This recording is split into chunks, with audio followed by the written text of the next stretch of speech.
You heard that right. A pig on trial. Like a human. This isn't a fairy tale or a cartoon. It's a real, documented event from history. And believe it or not, this pig's day in court actually helped shape the laws we live by today. So, buckle up, because we're about to dive into one of the weirdest and most fascinating legal cases of all time. The story of the pig that went to court and won. Welcome back to the channel. If you love bizarre history stories that make you say, wait, what? Then you're in the right place. Today, we're journeying back to medieval Europe, a time when the lines between human and animal responsibility were, well, a little blurry. To our modern minds, the idea of putting an animal on trial sounds absolutely absurd. We see our pets as members of the family, or at the very least, as beings that operate on instinct, not malice. But in the Middle Ages, things were different. The world was viewed through a much more spiritual and moral lens, and it was widely believed that animals, just like people, could be agents of evil, even possessed by demonic forces. So, when a farm animal caused trouble, it wasn't just seen as a nuisance. It could be seen as a criminal act. And that brings us to our star defendant. While the exact records can be a bit spotty, with stories blending over the centuries, the most famous case happened in 15th century France. The scene of the crime? A quiet, rural village where life revolved around farming and livestock. The accused? A pig. Let's call him Porky, for the sake of the story. The charges against Porky were serious. He was accused of damaging a neighbor's property. Imagine the scene. A farmer wakes up one morning to find his prize-winning vegetable patch completely destroyed. The fence is broken. His cabbages are trampled. His turnips are unearthed. And who's the prime suspect?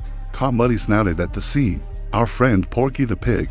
In today's world, this would be a simple civil dispute between neighbors. One farmer would ask the other to pay for the damages and fix the fence. End of story.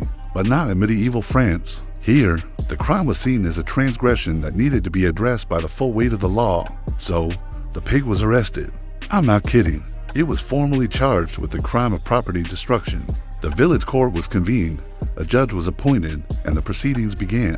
This wasn't some kangaroo court or a village joke.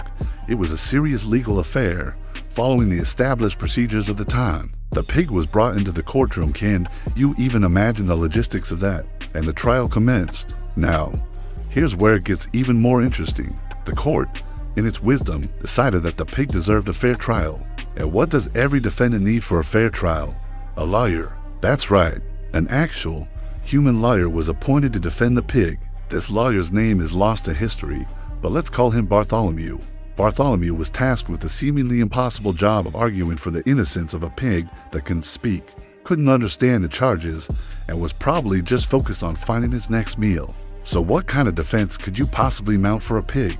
This is where the genius of our lawyer, Bartholomew, comes in. He couldn't put the pig on the stand to testify, obviously. He couldn't claim his client had an alibi.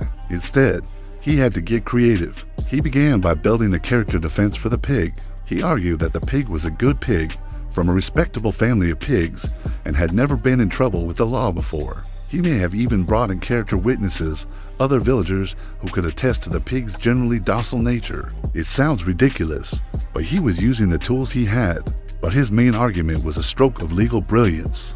Bartholomew didn't try to argue that the pig didn't destroy the garden. The evidence was pretty overwhelming. Instead, he shifted the focus from the animal to the concept of legal responsibility itself. He posed a fundamental question to the court. Can an animal truly possess criminal intent? Can a pig, a creature of instinct, understand the concept of property? Can it form a malicious plan to willfully and knowingly destroy a neighbor's garden? He argued that a crime requires mens rea, a Latin term meaning guilty mind.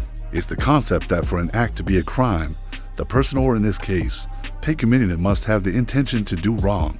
Bartholomew argued that a pig, by its very nature, lacks this capacity. It acts on instinct, on hunger, on the simple piggy desire to root around in the dirt. It doesn't understand human laws about property lines and trespassing. It just saw something that looked like food and went for it. He argued that holding the pig criminally liable was like putting the wind on trial. For knocking over a tree, it was an act of nature, not a crime. This was a groundbreaking argument for the time. It challenged the very foundation of animal trials. The prosecution, of course, would have argued the opposite, likely sticking to the traditional view that animals could be malicious. and should be punished to set an example and to purge the community of evil. They might have cited biblical passages or older legal precedents, where animals were indeed found guilty and often executed. The stakes were high. If found guilty, the pig faced a grim fate, usually execution by hanging or burning, the same as a human criminal. The court listened to both sides. The judge, the jury, the whole village was probably watching this incredible legal drama unfold. After hearing all the arguments, the court deliberated, and then they delivered a verdict that would echo through legal history. The court found the pig not guilty, but that wasn't the end of it.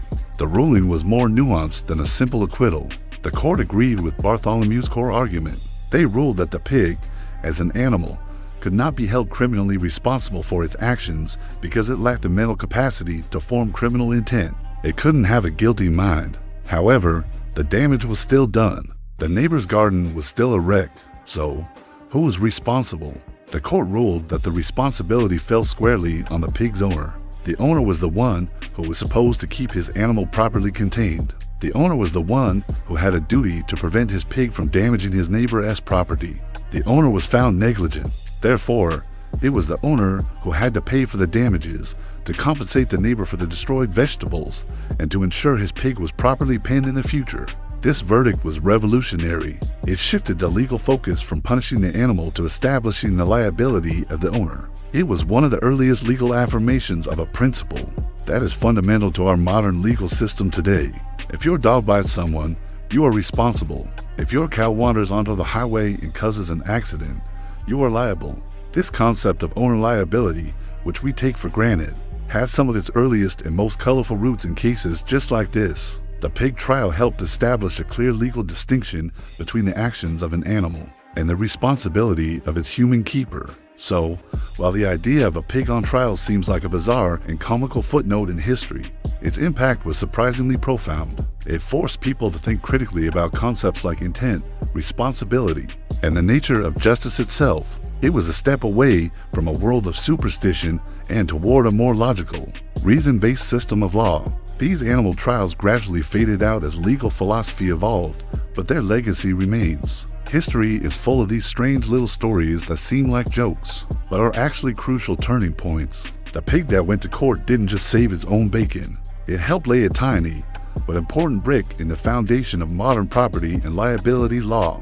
It reminds us that progress often comes from the most unexpected places, and that even the weirdest parts of our past have something to teach us. Who knew that a muddy pig in a medieval courtroom could have such a lasting impact? It just goes to show you that history is never boring. What do you think? Was the liar a genius, or was the whole thing just absurd? Let me know your thoughts down in the comments. I'd love to hear what you think about this strange case. And if you enjoyed this journey into the bizarre side of history, make sure to hit that like button and subscribe for more stories you definitely didn't learn at school.